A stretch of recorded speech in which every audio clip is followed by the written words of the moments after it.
भारत के पड़ोसी देश नेपाल के प्रधानमंत्री केपी शर्मा ओली ने अपने पद से इस्तीफा दे दिया है। प्रदर्शनकारियों ने राष्ट्रपति और प्रधानमंत्री के आवास पर कब्जा जमा लिया है। पीएम आवास संसद में प्रदर्शनकारियों ने आग लगा दी है। प्रदर्शनकारियों ने वित्त मंत्री को दौड़ा दौड़ा कर पीटा है। प्रधानमंत्री ओली दुबई भागने के फिराक में है। फिलहाल नेपाल बड़े राजनीतिक संकट के दौर से गुजर रहा है।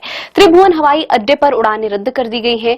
आरएसपी के 21 सांसदों ने इस्तीफा दे दिया है। कुल मिलाकर नेपाल में हालात पूरी तरह बेकाबू हो गया है।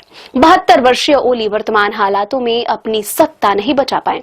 नेपाल के वर्तमान प्रधानमंत्री खड़ग प्रसाद शर्मा ओली, जिन्हें आमतौर पर केपी शर्मा ओली के नाम से जाना जाता है, नेपाल के राजनीति के एक प्रमुख और प्रभावशाली व्यक्ति हैं। उनका जन्म 22 फरवरी 1952 को नेपाल के तेरथुम जिले में हुआ था।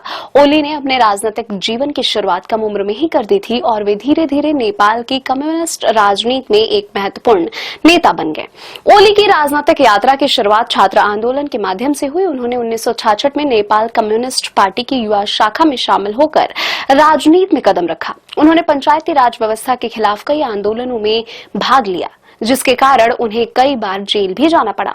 1973 से 1987 तक उन्होंने 14 साल जेल में बिताए। जेल से रिहा होने के बाद वे नेपाल की कम्युनिस्ट पार्टी के भीतर तेजी से आगे बढ़े और पार्टी के प्रमुख नेताओं में से एक बन गए। केपी शर्मा ओली साल 2015 में पहली बार नेपाल के प्रधानमंत्री बने।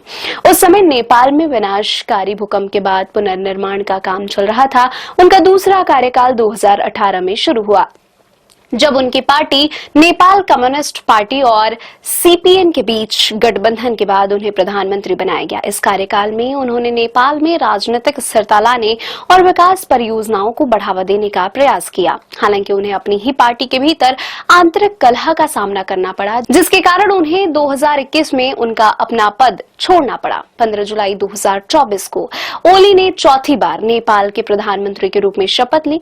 यह उनकी राजनीतिक वापसी का एक महत्वपूर्ण क्षण था, लेकिन सितंबर 2025 में जेन जी आंदोलन के बाद उन्हें एक बार फिर अपनी कुर्सी गंवानी पड़ी।